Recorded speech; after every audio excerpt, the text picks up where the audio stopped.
Hi friends, welcome to ITI gold technical channel में आपका स्वागत है। Daily current affairs, vacancies information, ITI से रिलेटेड वीडियो पाने के लिए हमारे चैनल को सब्सक्राइब कीजिए। सब्सक्राइब करने के बाद बेल आइकन को ऑन कीजिए ताकि मैं जो भी नया वीडियो बनाऊं सबसे पहले आपके पास पहुंचे और आप उसे देखिए। यदि आपको सेशन अच्छा लगता है, सेशन से कुछ जानकारी मिलती है तो इसे लाइक कीजिए और दोस्तों में शेयर कीजिए। शेयर जरूर कीजिएगा क्योंकि यह कॉम्पिटिशन की तैयारी करने वाले बच्चों के लिए बहुत ही इंपॉर्टेंट सेशन है। चलिए सेशन की ओर चलते हैं। यदि आप हमारे चैनल आईटीआई गोल्ड टेक्निकल पर पहली बार आए हो तो इसे सब्सक्राइब कीजिए और अपने दोस्तों से भी ज़रूर करवाइएगा। और यदि आपको सेशन अच्छा लगता है, सेशन से कुछ जानकारी मिलती है तो इसे लाइक कीजिए और अपने दोस्तों से भी ज़रूर करवाइएगा।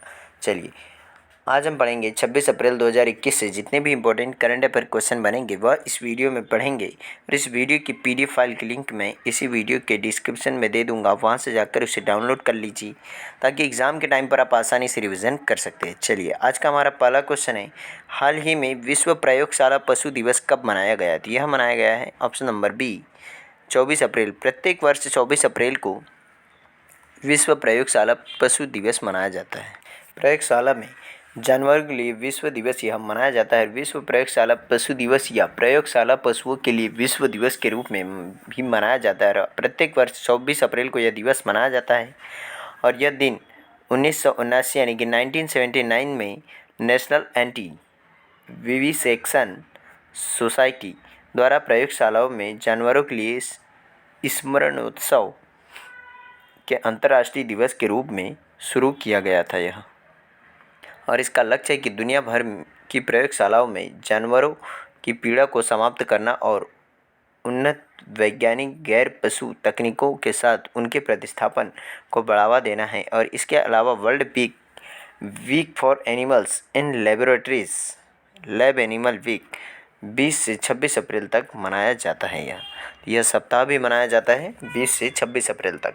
तो इस क्वेश्चन का राइट आंसर हो जाएगा ऑप्शन नंबर बी, इसका राइट आंसर है। चलिए नेक्स्ट क्वेश्चन की ओर चलते हैं। नेक्स्ट क्वेश्चन है, हाल ही में एचडीएफसी बैंक के अंशकालिक अध्यक्ष के रूप में किसे नियुक्त किया है? तो इस क्वेश्चन का राइट आंसर है ऑप्शन नंबर सी, अतनु चक्रवर्ती। अतनु चक्रवर्ती को एचडीएफसी बैंक के अंशकालिक अध्यक्ष के रूप में नियुक्त किया। और किसने किया है? यह किया भी RBI, reserve bank of India ने। रिजर्व बैंक ऑफ इंडिया की स्थापना की गई थी 1 अप्रैल 1935 को। यही है अतनु चक्रवर्ती जिनको अभी एचडीएफसी का अंशकालिक अध्यक्ष नियुक्त किया है। आरबीआई ने पूर्व आर्थिक मामलों के सचिव अतनु चक्रवर्ती को नियुक्ति की मंजूरी दी है, जो एक निजी क्षेत्र के ऋणदाता एचडीएफसी बैंक के अंशकालिक अध्यक्ष और अतिरिक्त स्वतंत्र निदेशक है। वह अप्रैल 2020 में आर्थिक मामलों के विभाग के सचिव के रूप में सेवानिवृत्त हुए। इससे पहले उन्होंने निवेश और सार्वजनिक संपत्ति प्रबंधन विभाग के सचिव के रूप में कार्य किया है। और यह गुजरात कैडर के आईएएस ऑफिसर है 1985 बैच के। कब के? 1985 के। अब बात कर लेते एचडीएफसी बैंक की। तो एचडीएफसी बैंक का मुख्यालय है महाराष्ट्र मुंबई में और इसके एमडी एंड सीईओ हैं शशिधर जगदीशन। आदित्यपुरी के बाद में इसके सीईओ कौन बने हैं? शशिधर जगदीशन। और एचडीएफसी बैंक की टैगलाइन है वी अंडरस्टैंड योर वर्ल्ड। क्या है? We understand your world. तो इस क्वेश्चन का राइट आंसर हो जाएगा ऑप्शन नंबर सी, इसका राइट आंसर है। चलिए नेक्स्ट क्वेश्चन की ओर चलते हैं। नेक्स्ट क्वेश्चन है, हाल ही में एसबीआई रिसर्च के अनुमान के अनुसार फाइनेंशियल ईयर 2022 में भारत की जीडीपी यानी कि ग्रॉस डोमेस्टिक प्रोडक्ट, सकल घरेलू विकास दर कितने प्रतिशत रहेगी? तो इस क्वेश्चन का right answer option number b 10.4% रहने का अनुमान है एसबीआई रिसर्च के अनुसार।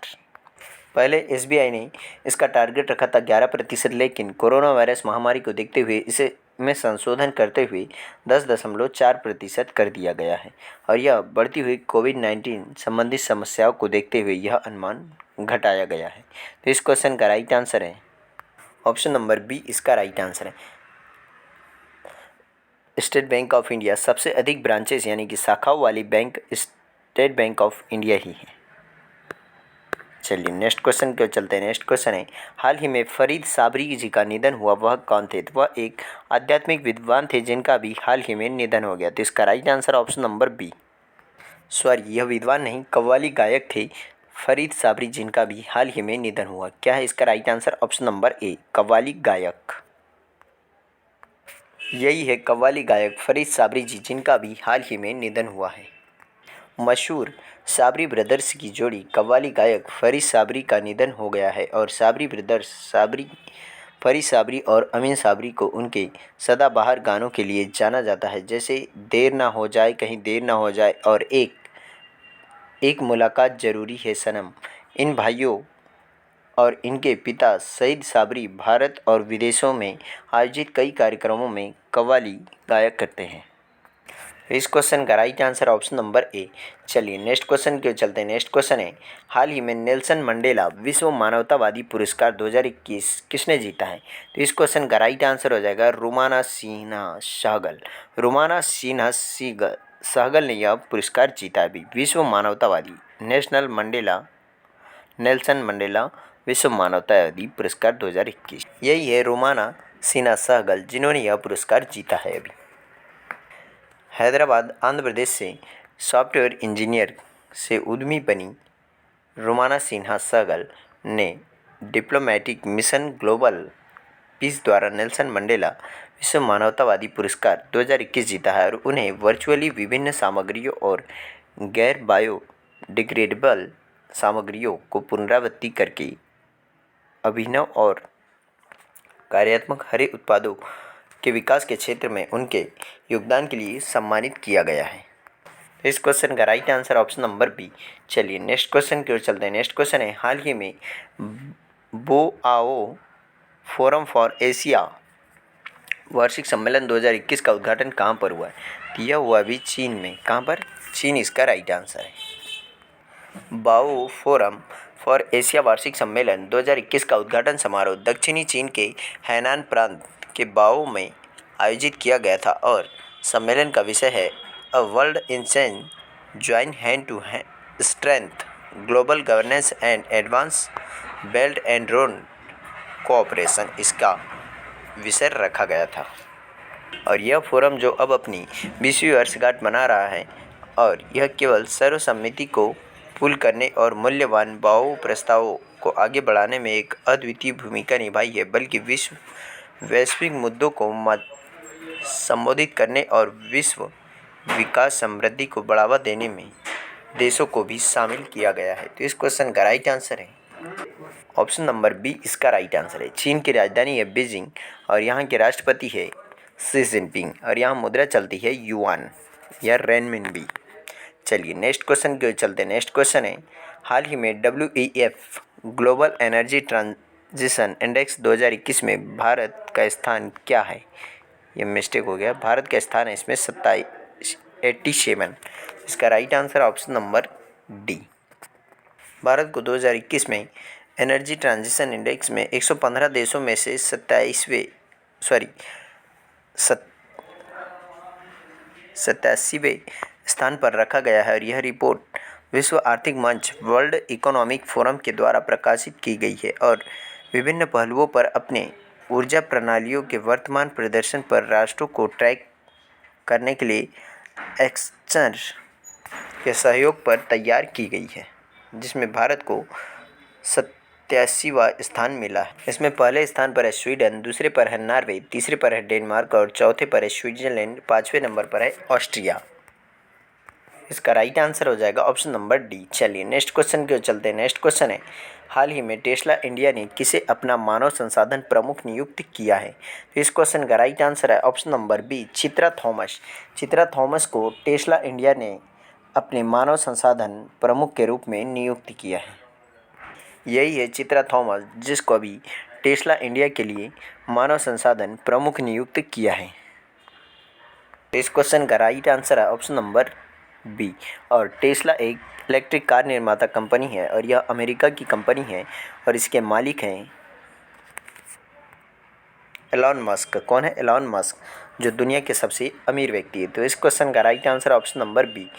यदि आप हमारे चैनल IT कुल टेक्निकल पर पहली बार आए हो तो इसे सब्सक्राइब कीजिए और अपने दोस्तों से भी जरूर करवाइएगा।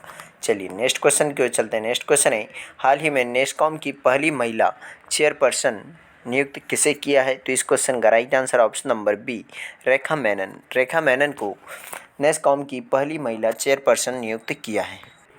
यही है रेखा मेनन जी, जिनको अभी नेस्कॉम की पहली महिला चेयरपर्सन नियुक्त किया गया है? एक्सेंचर इंडिया की चेयरपर्सन रेखा एम मेनन को national association of software and services companies NASSCOM ने चेयरपर्सन नियुक्त किया है, जो सॉफ्टवेयर लॉबी ग्रुप के 30 साल के इतिहास में शीर्ष पद प्राप्त करने वाली पहली महिला बन गई है। वह नेस्कॉम की चेयरपर्सन के रूप में इन्फोसिस के मुख्य परिचालन अधिकारी यूपी प्रवीण राव की स्थान लेंगे और टीसीएस के अध्यक्ष कृष्णन रामानुजम उपाध्यक्ष रहेंगे।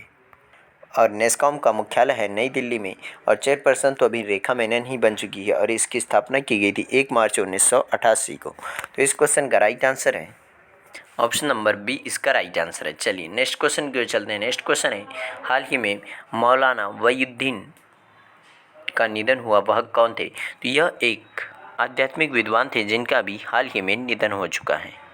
यही थे पद्म पुरस्कार से सम्मानित वहीउद्दीन जी, जिनका भी मौलाना वहीउद्दीन, जिनका भी हाल ही में निधन हो गया है। प्रसिद्ध भारतीय इस्लामिक विद्वान, आध्यात्मिक नेता और लेखक मौलाना वहीउद्दीन खान को कोविड-19 महामारी के कारण उनका निधन हो गया। उन्होंने इस्लाम के कई पहलुओं पर 200 से अधिक किताबें लिखी और उन्हें सबसे अधिक कुरान पर टिप्पणी लिखने और अंग्रेजी, हिंदी, उर्दू और इसके अनुवाद के लिए जाना जाता है। उन्हें पद्म विभूषण 2021 और पद्म भूषण 2000 और राजीव गांधी राष्ट्रीय सद्भावना पुरस्कार से भी सम्मानित किया जा चुका था। इस क्वेश्चन का right answer option number b. चलिए आज का सेशन यही समाप्त होता है। यदि आप हमारे चैनल ITI गोल्ड टेक्निकल पर पहली बार आए हो तो इसे सब्सक्राइब कीजिए और सब्सक्राइब करने के बाद बेल आइकन को ऑन कीजिए ताकि मैं जो भी वीडियो बनाऊं सबसे पहले आपके पास पहुंचे और आप उसे देखें। यदि आपको सेशन अच्छा लगा हो, सेशन से कुछ जानकारी मिली हो तो इसे लाइक कीजिए और दोस्तों में शेयर कीजिए। Thank you so much watching for my video. मिलते हैं नेक्स्ट सेशन में।